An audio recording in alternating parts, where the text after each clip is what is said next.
Happy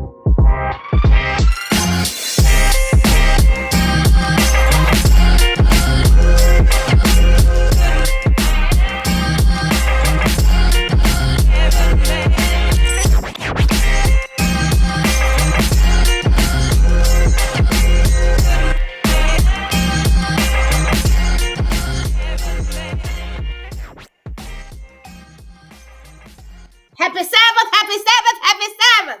Welcome to the show. We got another day. Let's make the best of it, okay?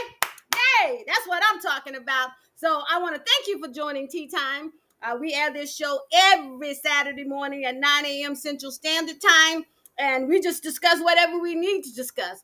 It's about learning and getting more knowledge and just being well-rounded in understanding all the opportunities that are available and all the different things and subjects that we cover. So my name is Dr. Tonie Anderson-Steele, and I'm your host for today's show. Alongside of me is Mr. Lodovic Kimble. How you doing? Happy to be I'm here. well, and you this morning? I'm blessed. I woke up walking and talking. I'm telling you, just to be able to step out of the bed and get busy again. So we are at it again, and we're just going to talk about everything that we can talk about as it relates to another Black author who has a book to share. So, Mr. Kimble, tell us a little bit about yourself, please. Well, I have been in Florida for about 42 years. I actually came here at age 27 as a psychology professor at Anderson Community College. Mm-hmm. And actually ended up teaching by accident because it was not my intent. I was in graduate school, had finished my master's in psychology, and was a research assistant for the psychology department at TSU. Blessed to have that opportunity.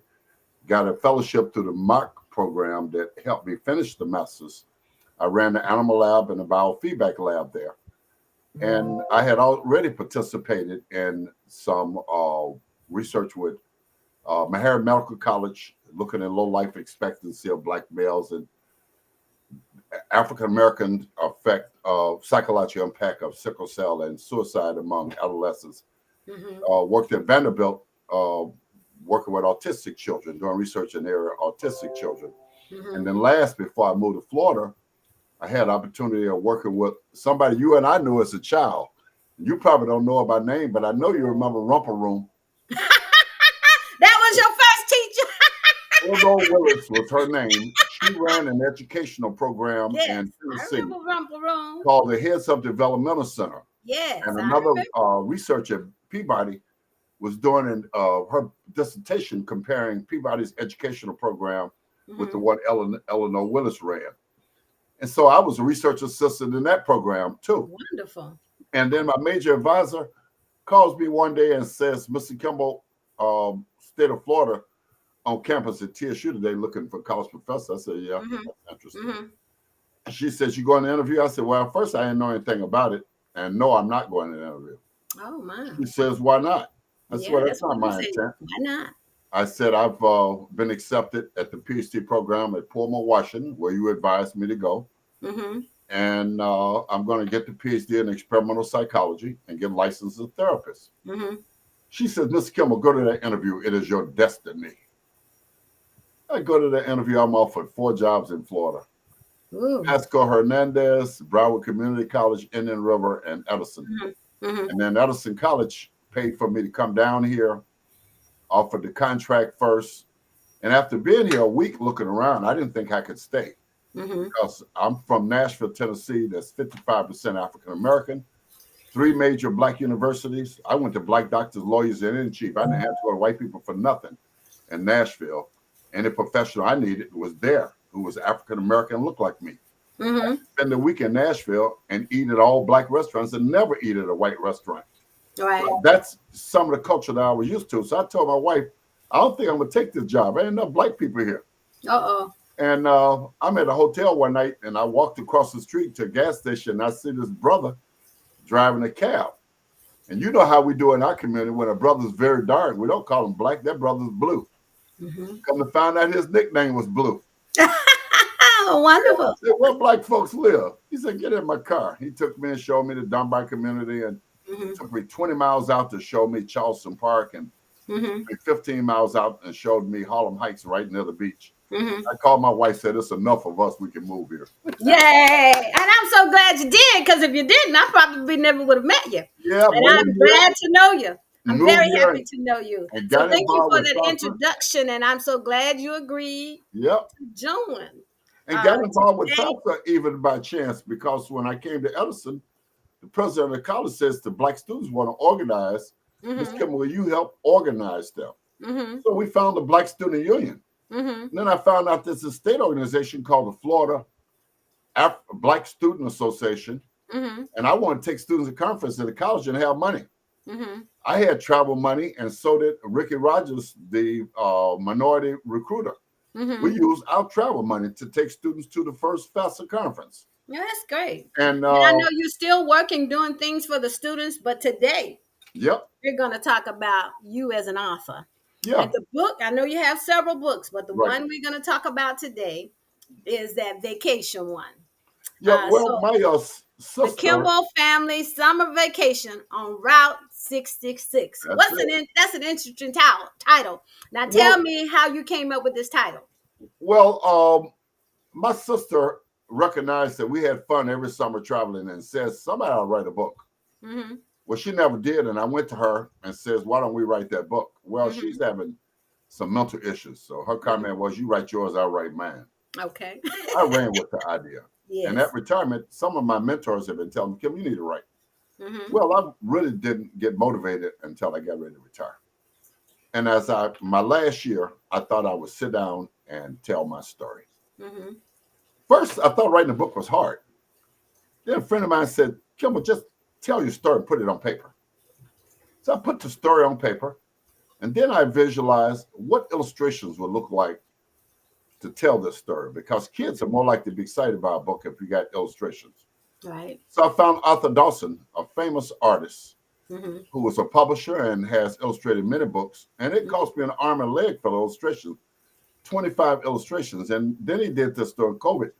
We had a lot of challenging times. I almost abandoned, kicked him to the curb that it took him so long to get through the project. He had COVID twice, which was bad.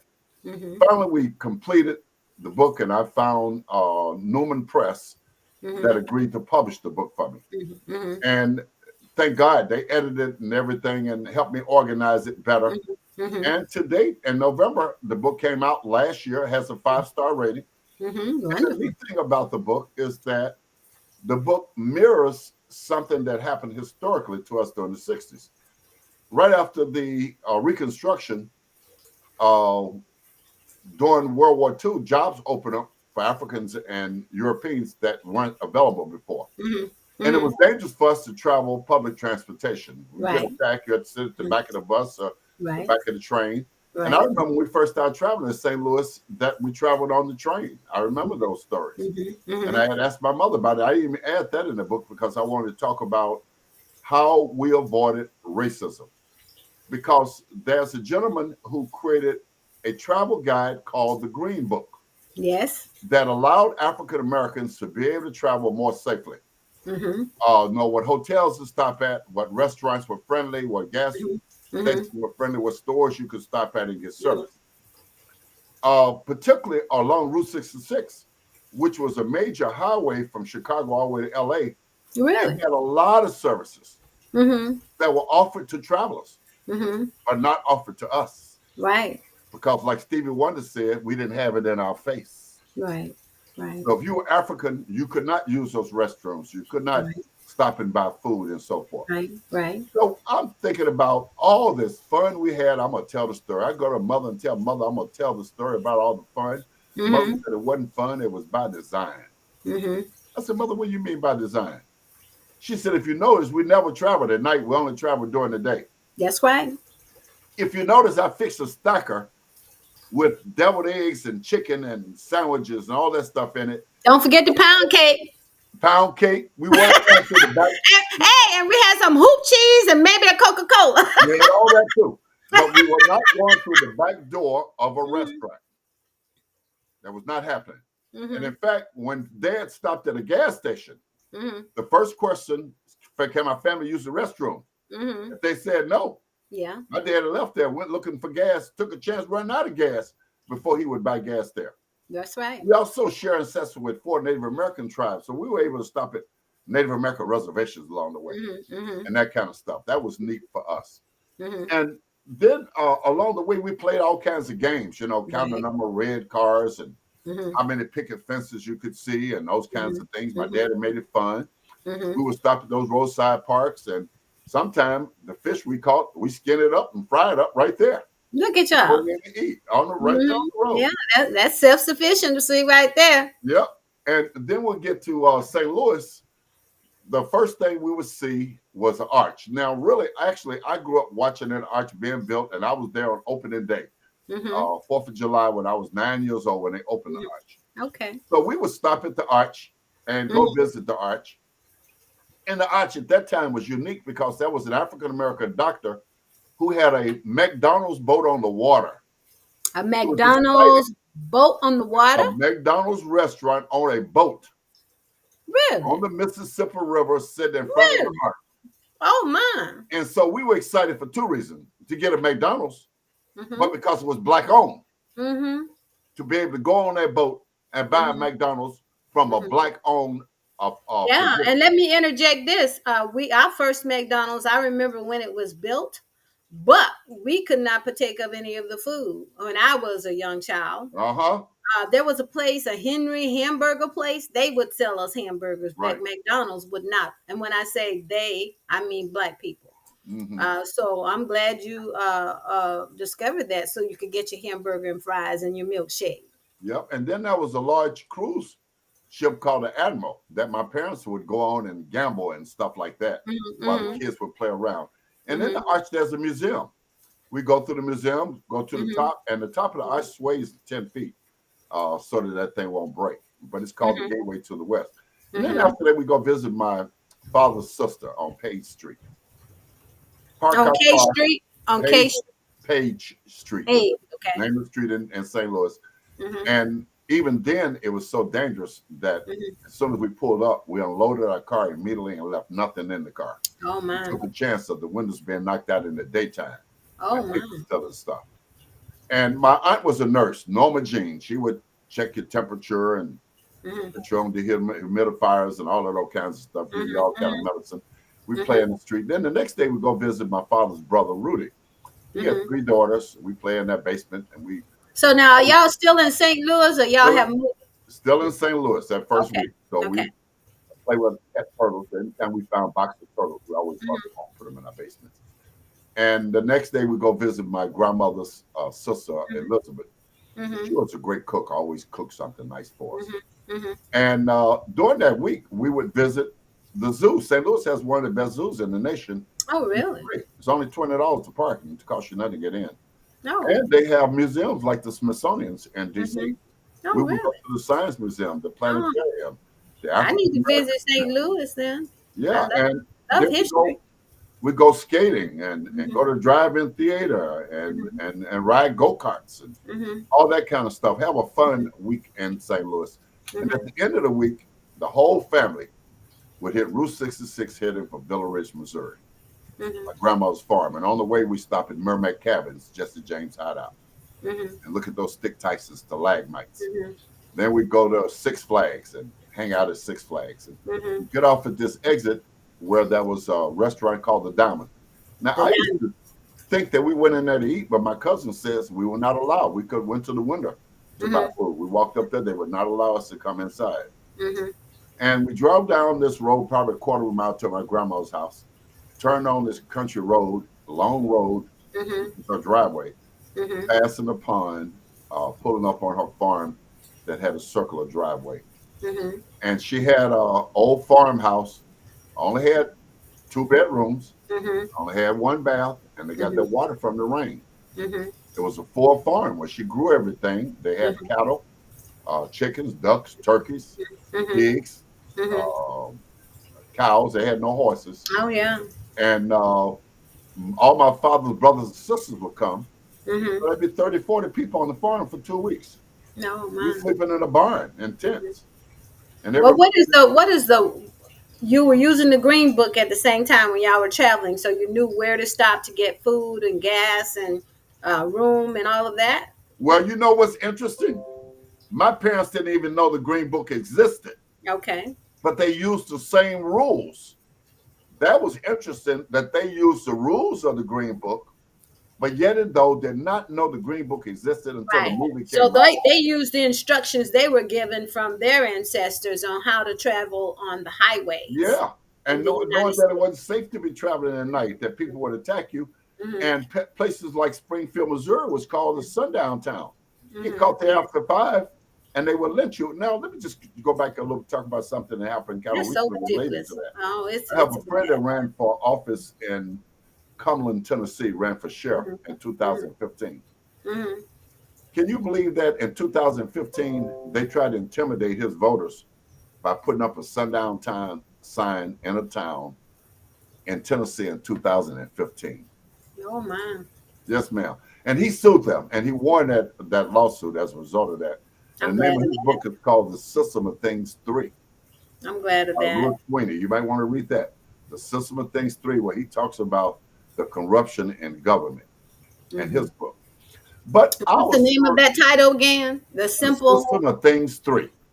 The The simple thing System straight. of Things 3 by Okay. Louis Sweeney. Okay. He's a retired state trooper. He was the only black state trooper in that part of Tennessee for more than 30 years. Oh, He okay. Well, ran for governor and they tried to stop him. He ran for sheriff and they tried to stop him.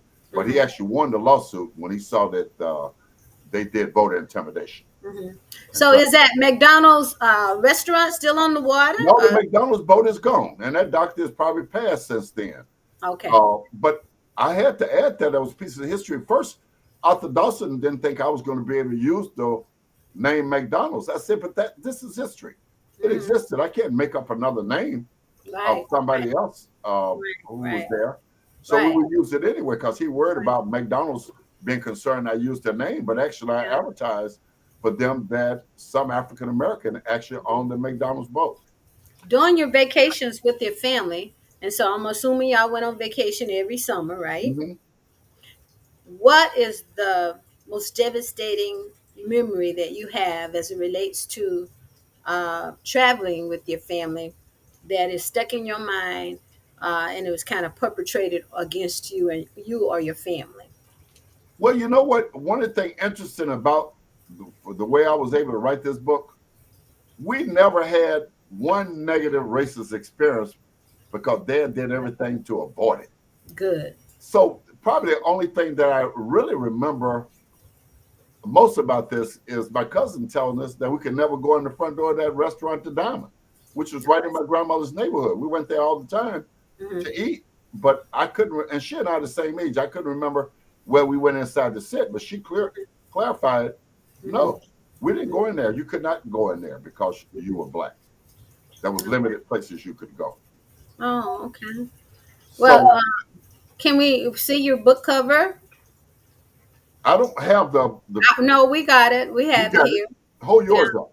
The one yeah. you have yours I'll with you. show you book cover, and I think we have it where it's on You can sale get at it from Amazon. Amazon, Barnes Noble, iTunes, and you can also get it from Barnes Noble, Amazon, and iTunes for $15.95. Okay. Let me see if I can show it. The Wi-Fi is I pulled slowly. it up on my phone, but the camera You couldn't won't see it. Yeah, you couldn't pull it see up. it. I'm going to try to do it over here. Well, you know, I get it closer, Mike. Yeah, the There it light. is. There it is. Right Yeah, there. that looks good. Yay, that's great. Right Uh, there. okay. And so you had four. You have four siblings. There's actually 7 of us. That's My just mother raised a question about the book. Why didn't she show everybody? I said, Mother, that would have looked goofy. He drew the picture.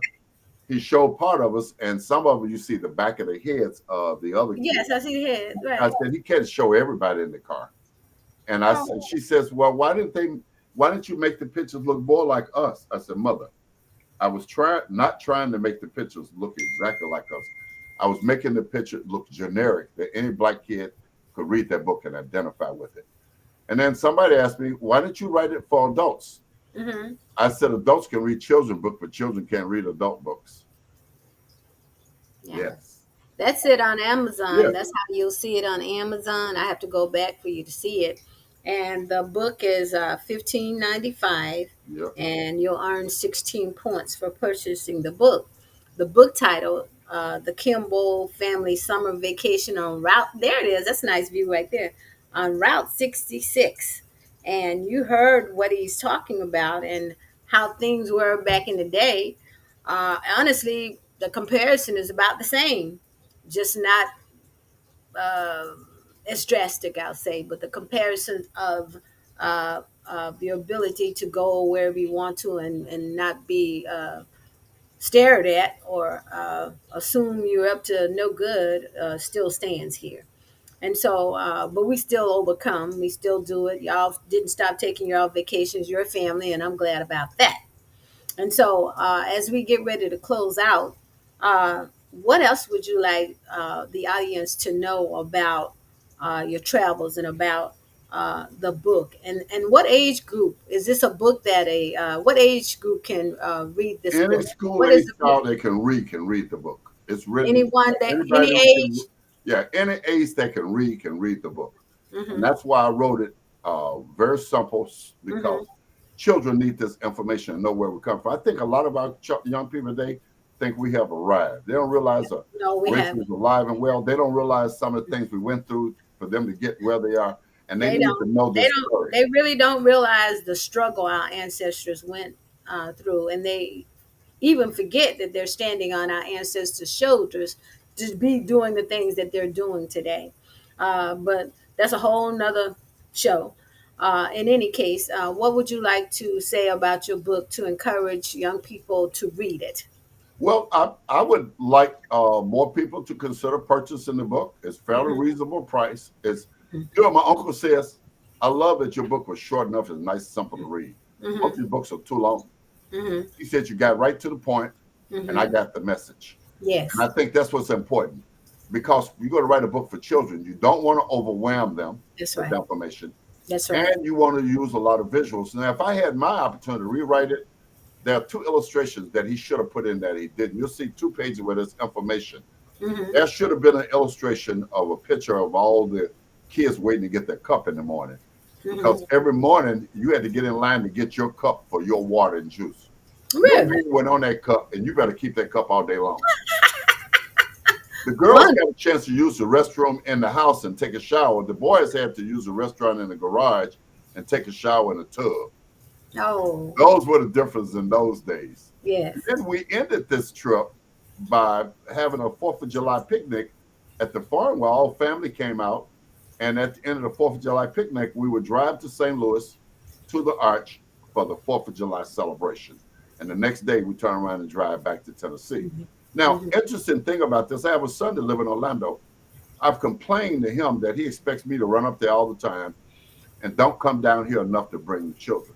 I had Mm-hmm. to write this book for him to become aware of how important it is that he bring the children home. That's And right. I complained for a long time that I have to run up there all the time to see my grandchildren. You Mm-hmm. don't bring them here to leave them. 2 years ago, I put my foot down and told him and his wife, I don't care if you two go to Mars, but you're going to bring them children here and leave them. So Yes. for the last 3 years, they've been bringing them. And for the last year, he's been coming home about every 2 months to Yay. check on his parents and to hang out with his You know, friends that he yeah, went I'm to. glad you said that to him, and others, the audience who's listening, we should stay connected always. We Mhm. should always go to see our parents and grandparents, aunties and uncles, and the list goes on of families, Mhm. members. And so it is a great idea, and I'm glad he is following your instructions and bring the grandkids to see you so you'll be able to write another book, or maybe the grandchildren will write another book I have another one about coming the out family, soon. I've about the family. collected, Tony, I bet you've done this. I collected letters of accommodation from your students through the years teaching. I have Mm-hmm. a stack this high. Mm, Well, I just had them scanned last week into a disc. mm-hmm. Talked to the publisher Mm-hmm. about how to organize them into a book called Letters to a Teacher. That's right. And I think that's so important right now while teachers are being marginalized. That's We are right. the greatest social service in the world because we taught We them are. all. cheap labor. We And taught them all. it's a Yeah. heartfelt position, you know. We're not paid well. We're unappreciated. We're micromanaged. We're threatened by governors. Yeah, we are. We're not allowed to teach what we've been trained to do. We got to indoctrinate instead of teaching. Is if you don't make somebody angry, you're not done your job teaching. If you don't stir somebody in some way, you're not done your job teaching. It's so like, as I talked to you all day about those 4 students who came back to apologize after accusing me of promoting racism by discussing the topic. And I told them we can't eradicate negative behavior if we don't discuss it and talk about ways to eradicate it. Right. I agree with you. We had a group called a study circle one time, and that study circle would get people, different ethnic groups together to try to discuss our different ideologies. That has to happen more. And it's something has to happen does. more. And you know, you already booked on the show to talk some about Black history throughout the end of the year. And we're looking forward to that on next Saturday. Yes. And you know, we just gotta continue to understand we're spiritual beings, number one. That's right. And to understand that our DNA represents so much more than the world will allow us to show. But we need to fight and make sure we follow the plan that's in our DNA, already in us. That's right. Know, it gets shut down, you know, and we got to open it up, especially for the up and coming generations. You know, it's just difficult to do. But as long as you and I are on the planet and some others, we'll be, you know, still encouraging our young people and the generations to come step up and find your passions and walk in your purposes, regardless of what other people say or think about you, because they don't really know who you are and they don't want you to know who you are. That's right. And I want to rephrase that. Some of them do know who you are, but they don't want you to know who you are. And so we do. And so let me do a few commercials, and I want to thank you again, Mr. Okay, thank you for inviting me. Kimble, for being on the show, and I'll be with you again on for 5 Saturdays from this point, or maybe 4 Saturdays from this point. And he's a very interesting man. So y'all be sure to tune in next Saturday, and for the upcoming 4 Saturdays, I believe, as he give us his knowledge about history, Black history, but it incorporates all history. That's right. American history. We're going to pick one book and talk about it each time and what that book has. That's right. That works for us. Because, you know, the main thing still that we want to motivate people to do is not just listen to us, but go back and investigate. Yes. You know, if somebody tell you something, go back and look. Like I didn't know Route 66. You said it goes from something Chicago from to LA. Yep. From LA, from where to where? Chicago to LA. Chicago to LA. And I've had to go every summer to Chicago because that's where my mother's family were. But we used, I think, 85. But Interstate 85, when I started to remember. I know my daddy had to use some back roads back in the day, back in the 60s and 50s. But in any case, we want to thank you again. We want you to go out and have a great, happy Sabbath day. And just love on who you can. Give everybody some good eye contact and continue to talk to us till we get it right. Thank you. So we'll see you next Saturday. Thank you. Thank you so much. The commercial now is that this show is shown again tonight at 7 p.m. at www.gmap1.com to watch. And so you be sure you tune in and what you do to the GMAP broadcast network every Saturday at 7 p.m. And that's www.gmap1.com to watch. And there's another show that in Fort Lauderdale, I believe, that shows it on Sundays at 7. And so we also YouTube. Yes, and it's on YouTube as well. And so Dr. T, we have a prayer line that's every Saturday morning at 7 a.m. All you have to do is just call in 669-274-9026. Just dial in. I don't know you. You don't know me per se. And we just do a corporate prayer because prayer do change things. It has power. 669-274-9026. That's every Saturday morning at 7 a.m. Central Time. And we'll see y'all next Saturday at 9 Central Time for Dr. T. Thank you. Bye. Y'all have a good day. Enjoy yourself. Bye-bye. Bye-bye.